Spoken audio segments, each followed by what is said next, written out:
आज इस वीडियो में हम डिस्कस करने वाले हैं एसपी यानी कि सेक्रेटरियल प्रैक्टिस के बोर्ड पेपर पे किस तरीके से हम अपना टाइम मैनेजमेंट कर सकते हैं और किस तरीके से टाइम मैनेजमेंट करके हम अपने सिलेबस को पूरा कंप्लीट कर सकते हैं, मतलब कि बाय हेड कर सकते हैं। देखिए, मैं आपको इस वीडियो में बहुत ही सिंपल मेथड बताने वाला हूं जिसके वजह से आपका अच्छा खासा मार्क्स स्कोर हो जाएगा आपके एसपी के पेपर में, बट आपको कम टाइम लगेगा। ठीक है, यानी कि आपको उस जगह पे ज्यादा फोकस करना है जहां पे आप अच्छे खासे मार्क्स निकाल सकते हो। क्योंकि मोस्ट ऑफ द कैसा होता है कि बच्चे जो होते हैं वो ऐसे जगह पे ध्यान देते हैं जहां पे उनका मार्क्स तो मिलता है लेकिन वहां पे मार्क्स कटते भी बहुत ज्यादा है। यानी कि अगर मैं बात करूँ आपको ब्रीफ आंसर की, अभी आप जो स्क्रीन पे देख रहे हो ये जो पेपर्स है ये लास्ट ईयर का पेपर है। ठीक है, ये 2022 का पेपर है। ठीक है, 21-22 का पेपर्स है। देखिए, इसमें बच्चे लोग अब क्या करेंगे ना, सीधा ये क्वेश्चन नंबर 8 पे आएंगे। ठीक है, क्वेश्चन नंबर 8 के क्वेश्चन जो क्वेश्चन दिए हुए हैं इसको बाहर करने की कोशिश करेंगे, और जो कि ये बड़े बहुत बड़े आंसर्स होते हैं क्योंकि 8 मार्क्स के लिए कोई एनी वन करना है आपको, राइट ना। तो देखो, बाहर तो सब करना है लेकिन मैं आपको इस तरीके से बता रहा हूँ कि जो सबसे ज्यादा मार्क्स आप कवर कर सकते हो। आप ही सिंपल सोचिए कि अगर मैंने सीधा ब्रीफ यानी कि लॉन्ग आंसर बाहर करना स्टार्ट कर दिया, ठीक है, चलो मैं तो इसको कवर कर लेता हूँ लेकिन कितना करूंगा, क्योंकि एसपी का जो सिलेबस है आपका बहुत ही ज्यादा वास्ट है। देखिए, बहुत ही बड़ा चैप्टर है, 12 चैप्टर्स है जिसके अंदर 3 चैप्टर्स तो आपके लेटर हो जाते हैं, यानी कि 9 चैप्टर्स है। और 9 चैप्टर के अंदर भी आपके कुछ चैप्टर्स ऐसे हैं जो कि बहुत ही बड़े बड़े चैप्टर्स हैं, राइट। तो मैंने इससे पहले एक वीडियो बनाया था जिसमें आपको मैंने कुछ इंपॉर्टेंट क्वेश्चन बता दिए थे।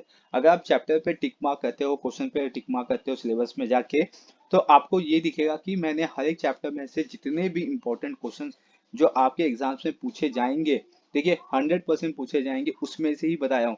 यानी कि आप देखोगे एक चैप्टर के अंदर मैंने 3 से 4 क्वेश्चन को ही कवर किया हुआ है, वो भी वैलिड क्वेश्चन को। ठीक है, नॉन वैलिड एक भी क्वेश्चन नहीं मिलेगा आपको। आप कितने भी साल के पेपर्स को उठाइए और उसको कंपेयर कीजिए, ठीक है, तो पूरा एनालिसिस करने के बाद आप जिस तरीके से पेपर्स लिखते हो, ठीक है, उसके अकॉर्डिंग, क्योंकि बहुत सारे बच्चों की राइटिंग अच्छी नहीं होती है, बहुत लोग की बच्चों की राइटिंग अच्छी होती है। सेकेंड थिंग, आपकी राइटिंग कैसी है वो भी मैटर करता है, और आपका पेपर प्रेजेंटेशन कैसा है वो भी मैटर करता है। देखिए, थियोरटिकल में कभी भी आपको पूरा में से पूरा मार्क्स नहीं मिलेगा, ये कॉन्सेप्ट आपको भी मालूम है, राइट। तो ये रियलिटी है जो मैंने अभी तक आपको बताया हुआ है। अब हम आते हैं टाइम मैनेजमेंट और अपनी स्टडीज को लेके कि किस तरीके से हम टाइम मैनेजमेंट भी करें, क्योंकि एक दिन ही बचा हुआ है और एक दिन में मुझे कुछ इस तरीके से मेहनत करनी है कि मुझे अच्छे खासे मार्क्स आ जाए। अगर चलो ठीक है, कुछ नहीं, मुझे एसपी हार्ट जाता है या एसपी मुझे जो भी जाता है, एटलीस्ट मैं 60 या 70 मार्क्स, 100 में से बता रहा हूँ, ठीक है, 100 में से मैं 60 या 70 मार्क्स भी कवर कर लूँ तो मेरे लिए बहुत है। ठीक है, तो क्या करना चाहिए, कैसे करना चाहिए। पहले तो आप ये देख लीजिए कि एबीटी में आपको मैं पकड़ के चलता हूँ 15 मार्क्स, ठीक है, मिनिमम 15 तो कंपलसरी होता है, ये सबको मिलता ही है, लेकिन आपको ज्यादा मिल जाएगा, 15 से ज्यादा मिलेगा, मतलब कि आपको 17, 18, 19, ठीक है, इतना पकड़ के चलते हैं, किसी किसी को 20 भी मिल जाएगा, लेकिन हम लास्ट से लास्ट 15 पकड़ के चलते हैं।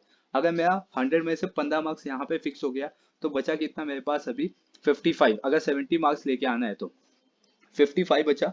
55 मार्क्स के लिए मैं क्या मेहनत करूं कि मुझे 55 पूरा मिल जाए। तो आपको देखो, मार्क्स कहाँ पे ज्यादा से ज्यादा मिल सकता है, उस पे ज्यादा फोकस कीजिए। ये पेपर है, देखिए, इसी पेपर पैटर्न के अकॉर्डिंग आपको आने वाला है। पहले तो आप फोकस कीजिए आपके 20 मार्क्स पे। जो 20 मार्क्स का ऑब्जेक्टिव है ना, इस पे अच्छे तरीके से फोकस कर लीजिए। 20 मार्क्स आपका कहीं नहीं जाना चाहिए। आपका सिलेबस है, सिलेबस की टेक्स्ट बुक में पूरा आंसर दिया हुआ है, क्वेश्चन दिया हुआ है, उसको बाहर करना स्टार्ट कर दीजिए, अभी से स्टार्ट करो। देखिए, मैं गारंटी देता हूँ इसमें अगर आपको 20 मार्क्स भी मिल जाता है तो हो गया 35 मार्क्स बराबर। तो कोशिश यही करना है आपको कि आपका 20 मार्क्स कहीं नहीं जाए, ठीक है, जिसमें आपका एमसीक्यूज है, मैच द पेयर्स है, राइट, मैच द पेयर्स पे फोकस कीजिए, फिर ट्रू फॉल्स पे फोकस कीजिए, राइट, और इसके बाद है करेक्ट द अंडरलाइन वर्ड। तो ये जो दिया गया है इस पे पूरा फोकस कर लीजिए, आपको 20 मार्क्स यहाँ पे मिल जाएगा। देखो, इस पे ना बहुत ही रेयर मार्क्स कटते हैं, मतलब मार्क्स कटते ही नहीं, अगर आपने राइट लिखा है तो मार्क्स आपको पूरा मिलेगा, मतलब 20 में से 20 पूरा मिल जाएगा अगर आपने पूरा राइट लिखा हुआ है। ठीक है, नेक्स्ट थिंग, अभी यहाँ पे जो आपको कॉन्सेप्ट दिए गए, ठीक है, ये कॉन्सेप्ट को वाइड कर लीजिए। 2-2 मार्क्स के लिए है, 4 क्वेश्चन लिखने होंगे। आधे से ज्यादा इसके अंदर आपका डिस्टिंग यूज का ही क्वेश्चन पूछा जाता है। अभी आप देखोगे ये राइट इशू आपके डिस्टिंग यूज में दिया हुआ है, कल मैंने वीडियो में बताया था, rate of dividend distinguish में दिया हुआ है, डिपॉजिटरी पार्टिसिपेट डिस्टिंग यूज का पार्ट है, ईएस, पीएस, डिस्टिंग्विश का पार्ट है, राइट। तो ऐसे बनते हैं। आप क्या करो, जितना भी टेक्स्ट बुक में एमसीक्यूज है उसको पहले बाहर कर लो, फिर डिस्टिंग्विश कितना है डिस्टिंग्विश बाहर कर लो, ठीक है। तो कितने हो गए, देखो डिस्टिंग्विश 12 मार्क्स के लिए है। मैं आपको नीचे यहाँ पे दिखा देता हूँ, ये आपका डिस्टिंग्विश। डिस्टिंग्विश कितना है 12 मार्क्स के लिए, और ऑब्जेक्टिव कितना 20, हो गया 32 मार्क्स, और 15 मार्क्स वहां से, हो गया 47 मार्क्स, बराबर। पहले जितना भी डिस्ट्रिक्ट है सबको बाइट करना स्टार्ट कर दीजिए, जितना मैंने वीडियो में बताया हुआ है। इससे लास्ट जो वीडियो मैंने अपलोड किया था इंपॉर्टेंट वीडियोस, ठीक है, उसका लिंक मैंने डिस्क्रिप्शन बॉक्स में दे दिया है। उसमें जितना भी मैंने डिस्ट्रिक्ट बताया है 100% वही करके जाइए, उसके अलावा कुछ मत कीजिए, भरोसा रखिए, ठीक है। आपका कहीं पे भी कोई भी मार्क्स नहीं कटेगा, राइट। तो ये हो गया डिस्टिंग्विश। देखिए यहाँ पे मैंने 12 मार्क्स का ये बता दिया, 20 मार्क्स का ऑब्जेक्टिव बता दिया, और जिसके अंदर से आपका ये एक्सप्लेन द कॉन्सेप्ट आ जाएगा, 8 मार्क्स ये हो गया, ठीक है। तो एबीटी का 15 मार्क्स, तो यहाँ पे हो गया आपके 55 मार्क्स। और केस स्टडी, ठीक है, और केस स्टडी अच्छे से कर लीजिए, ठीक है। केस स्टडी का जो नोट्स है वो मैं आपको वीडियो के लिंक में दे दूंगा, आप उसको डाउनलोड कर लीजिए, अच्छे तरीके से उसको रीड कर लीजिए, ठीक है। अगर आपको केस स्टडी नहीं समझ रहा है तो आप मुझे कमेंट सेक्शन में कमेंट कर दीजिए, मैं शाम तक इसको जो एक्सप्लेनेशन केस स्टडी का जो एक्सप्लेनेशन है उसके साथ आंसर किस तरीके से लिखा जाए, उसके आंसर्स क्या होंगे, वो सब मैं आपको डिटेल में एक्सप्लेन कर दूंगा। आप मुझे बस कमेंट सेक्शन में कमेंट करके बता दीजिए कि आपको केस स्टडी नहीं समझ रहा है, तो डेफिनेटली मैं आपको केस स्टडी भी बता दूंगा। तो यहाँ पे देखो 61 मार्क्स हो जाता है केस स्टडी और डिस्टिंग्विश और आंसर द कॉन्सेप्ट का, देखिए कॉन्सेप्ट, और 20 मार्क्स का ऑब्जेक्टिव बस। और जस्टिफिकेशन जो होता है ये आपका आंसर का ही पार्ट होता है, ठीक है। तो ये 8 मार्क्स का, अगर आप ये 8 मार्क्स को छोड़ के देखते हो तो कितना हो गया आपका 61 मार्क्स हो गया, मतलब कि आपका हो गया मतलब 60 मार्क्स आपका फिक्स हो गया। बस आपको आप क्या कहना है, आंसर बाहर करने हैं, ठीक है। आंसर कौन कौन से बाहर करने हैं ये मैंने वीडियो में बता दिया हुआ है, ठीक है। वो इंपॉर्टेंट जितने भी कॉन्सेप्ट है वो सब बाहर कर लीजिए। बस इतना याद रखिए कि आपको क्या करना है कि जो भी आंसर आपको बाहर करना है, ठीक है, उसमें एटलीस्ट 7 पॉइंट पक्का बाहर कीजिए, 7 से कम मत कीजिए, ठीक है। 7 से ज्यादा हो जाएगा चलेगा, लेकिन 7 से कम मत कीजिए। वैसे तो एसपी में आपको एक और ऑप्शन है लेटर्स का, ठीक है। अगर आप लेटर भी करते हो इसमें तो आपको अच्छा खासा मार्क्स मिल जाता है। 10 मार्क्स का लेटर से देखो आराम से आपका 70 मार्क्स निकल जाएगा, आराम से 70 मार्क्स, जिसमें मैंने पढ़े आंसर्स और आंसर इन द ब्रीफ को छुआ नहीं मैंने अभी तक, राइट। मैंने आपको इस तरीके से बताया कि इस तरीके से आपका पूरा सिस्टमैटिक वे से आपकी पढ़ाई होनी चाहिए। पहला ऑब्जेक्टिव पे ध्यान दो, फिर डिस्टिंग्विश पे ध्यान दो, और उसके बाद केस स्टडी पे ध्यान दो, कॉन्सेप्ट पे ध्यान दो, ठीक है। और जो जस्टिफिकेशन है वो आपका डिस्टिंग्विश से भी आप ले सकते हो अगर उसके पॉइंट आते हैं, ठीक है। और ये सब करो। देन इसके बाद लेटेस्ट पे अच्छे से ध्यान दो, ठीक है। लेटर किस तरीके से लिखना है उसका सबका फॉर्मेट एक जैसे ही है। अगर आपको लेटर भी नहीं समझ रहे हैं तो डेफिनेटली आप मुझे कमेंट सेक्शन में कमेंट करके बता दीजिए, मैं आपको लेटर भी एक्सप्लेन कर दूंगा क्लास, ठीक है। एंड नेक्स्ट थिंग यहाँ पे अब आते हैं जो सबसे मोस्ट इंपॉर्टेंट क्वेश्चन बनते हैं, ये है क्वेश्चन नंबर 8, ठीक है।